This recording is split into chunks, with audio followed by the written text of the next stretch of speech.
स्वामी जी महाराज की जय। पीताम्बरा पीठ दतिया वाले श्री स्वामी जी महाराज की जय। सर्वतंत्र स्वतंत्र निगमागम तंत्र पारिणे परमहंस परिव्राजकाचार्य श्री पीताम्बरा पीठाधीश्वर श्री अनंत श्री स्वामी जी महाराज की जय। गुरु महाराज की जय।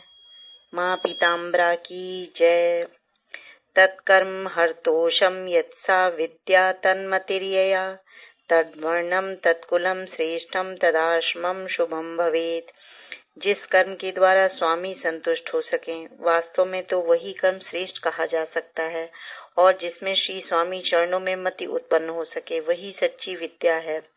जिस वर्ग, जिस कुल और जिस आश्रम में रहकर श्री स्वामी जी की कीर्ति का गान करने का सुंदर सुयोग प्राप्त हो सके, वही वर्ण, कुल तथा आश्रम शुभ और परम श्रेष्ठ है। बोलो स्वामी जी महाराज की जय। श्री गणेशाय नमः। श्री स्वामी कथासार सप्तम अध्याय का प्रथम भाग।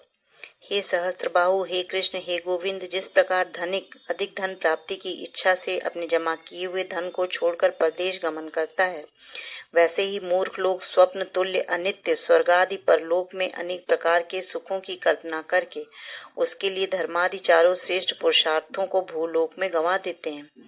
यज्ञ द्वारा देवता की उपासना कर स्वर्ग जाएंगे और वहां खूब विषय भोग करेंगे, किंतु यह सब मिथ्या है। जो जन्म मृत्यु से ग्रस्त हैं, उन्हें पुनर्जन्म से लाभ ही क्या होगा।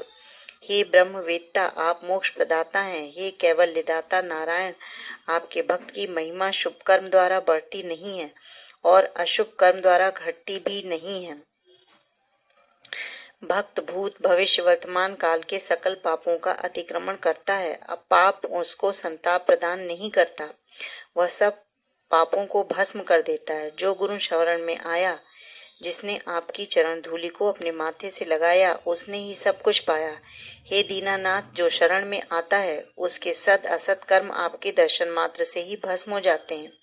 इसलिए आपके पास आकर व्यक्ति अभयदान प्राप्त करके धन्य हो जाता है। यदि आप उसके कर्म देखने लगें तो वह अनंत काल में कभी भी आपकी कृपा प्राप्त कर सके, इसमें संदेह है। किंतु आप शरण में आए हुए व्यक्ति को शीघ्र ही अभयदान देते हैं। धौलपुर में जब महाराज जी पधारे, उस समय प्रकाश मोहन जुत्सी बालक थे।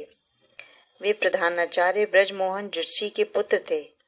इनके पिता अपनी मृत्यु के पूर्व आपके पास दतिया आए तथा पुकार की, हे विश्वात्मा, हे नाथों के नाथ, मैं कुछ मांगता हूँ। आप बड़े उदार हैं, आप मुझे कृपा करके दीजिए। मेरी मृत्यु के 15 दिन बाकी हैं। मेरे बाद मेरे चारों पुत्र अनाथ हो जाएंगे।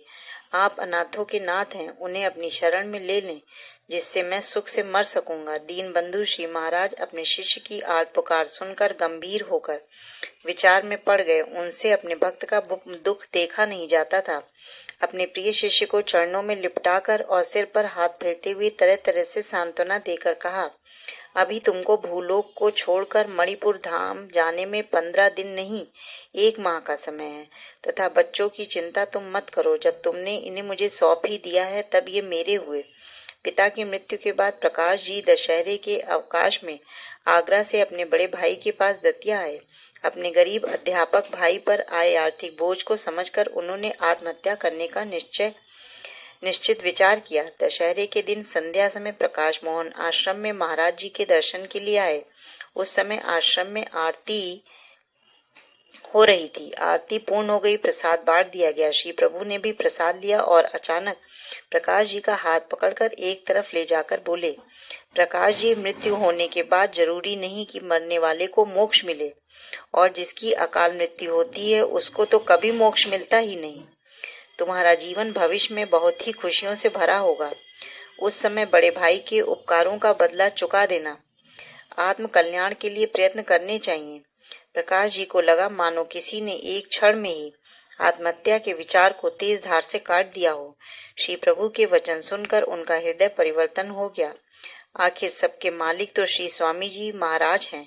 हे निष्काम राखनहार, जिसकी जैसी समझ है, जिसमें जैसी भक्ति है, जिसमें जैसा ज्ञान है और कर्म योग्यता है, पहले उसको उचित सन्मार्ग पर लाना, फिर उसको नवाजने वाला तू ही है। गुरु ब्रह्मा गुरुर्विष्णु गुरुदेवो महेश्वरा, गुरु साक्षात् परम ब्रह्म तस्मै श्री गुरुवे नमः।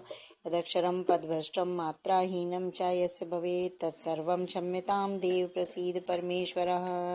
बोलो गुरु महाराज की जय, स्वामी जी महाराज की जय, माँ पीताम्बरा माई की जय।